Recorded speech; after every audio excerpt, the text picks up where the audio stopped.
Hi, welcome to the endocrinology class.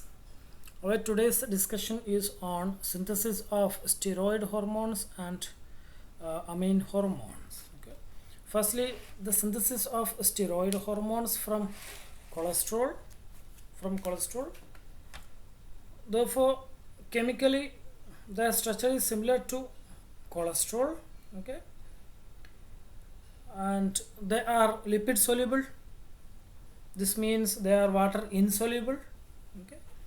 So if we consider the chemical structure, they have okay three cyclohexyl rings, okay, 6 carbon ring and one cyclopendyl ring and a few side chains. Okay, this is the basic structure of cholesterol, and the hormones derived from steroid or the cholesterol, okay, or the steroid hormones derived from cholesterol also have the similar basic structure. For example, cortisol, it also has three cyclohexyl rings and one cyclopendyl ring. And another example is testosterone. Okay, the main variation is on the side chain,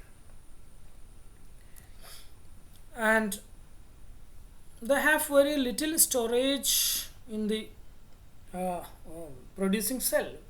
Okay, unlike the case of protein hormones, as we discussed in the last class, those hormones are actually stored in the cytoplasm. If you remember it, they are synthesized on the rough endoplasmic reticulum, packed in the secretory vesicle, and these protein hormones, packed in the secretory vesicles, are stored in the cytoplasm until a signal is received to secrete or synthesize, to release.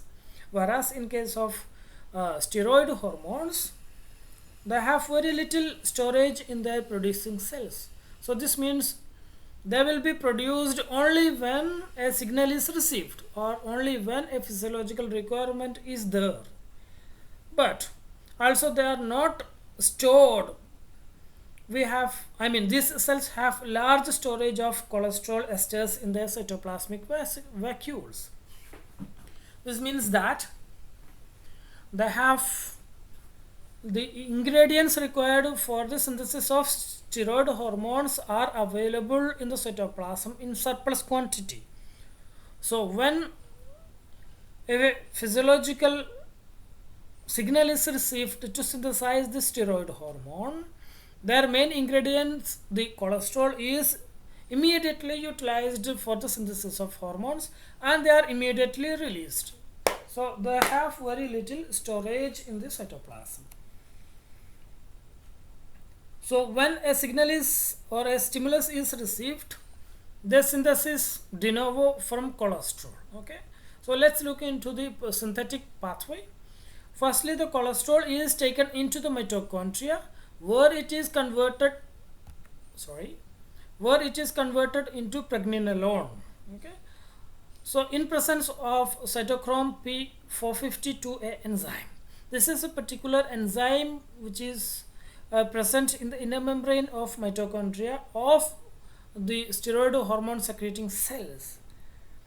And these cells, cytochrome enzyme is usually absent in other tissues or cells, okay, the mitochondria of other cells. So in presence of cytochrome P452A enzyme, the cholesterol is converted into the pregnenolone inside within the mitochondria, and pregnenolone is converted into progesterone in presence of 3-beta hydroxysteroid dehydrogenase enzyme, from which various different types of steroid hormones are being synthesized, as you can see in this cycle or in this pathway. I don't know how essential or important it is for you to understand various pathways at this particular point of time. So if you want, you can pause it and note it down in your notebook, and you can skip it. What I intended here is just to give you an idea how these different steroid hormones are synthesized from cholesterol. Okay, so the main intention is to make you understand the main ingredient of the these steroid hormones are the cholesterol. Okay. Now, next type of hormone is amine hormones, and its synthesis is bit different from the synthesis of steroid hormone. Now let's look into the synthesis of amino hormones from the amino acid tyrosine. We have two hormones derived from tyrosine. They are thyroid hormones and adrenal medullary hormones. The thyroid gland synthesizes two hormones. They are T3 and T4, or iodothyronine and thyroxine. And the adrenal medullary hormones are the epinephrine and norepinephrine. So in case of thyroid hormones, the endocrine cells synthesize enzymes and thyroglobulin for the colloid, which is essential for the synthesis of this hormone. So what is colloid? Okay, if before that, let me make you understand the histology of the thyroid hormone. This is a diagrammatic representation only. There is a connective tissue capsule that wraps or that envelopes the entire the thyroid gland, and inside the thyroid gland we have small capillaries into which the synthesized hormones will be diffused and transported into the site of action. And there are large number of follicles, okay, thyroid follicles, and inside or within the thyroid follicle there is a lumen which contains the colloid. So what is colloid? Colloid is the large glycoprotein made of thyroglobulin, and they are stored in the hollow interior of the thyroid follicle. So the follicle or the lumen of the follicle contains the colloid, which is nothing but the glycoprotein made from the thyroglobulin. Now let's look into the synthesis of the thyroxine.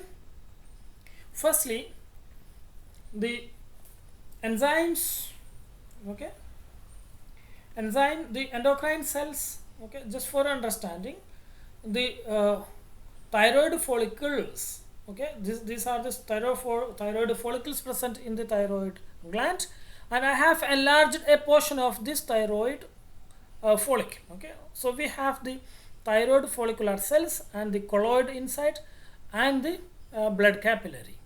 So firstly, the thyroglobulin and enzymes are synthesized from the rough endoplasmic reticulum that follows the classical protein synthetic pathway.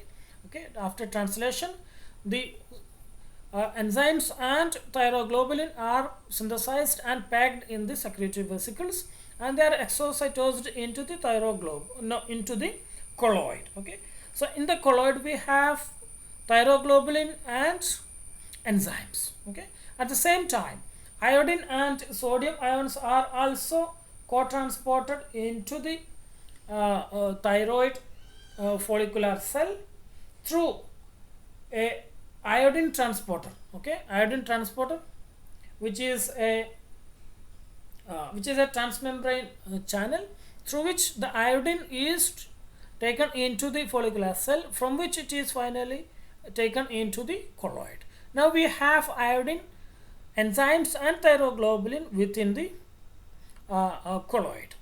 So the enzymes, okay, produced from the cells, they add iodine to the thyroglobulin. Okay, that's the function. They add the iodine to the thyroglobulin, and now we have the T3 and T4 hormones which are bound to the thyroglobulin, and they are then taken into the cells. Okay, so the various enzymes such as, okay, protease or peptidases, they convert or they separate the T3 and T4 from the thyroglobulin, and therefore T3 and T4 hormones are now freely available in the cell, from where they are diffused into the blood circulation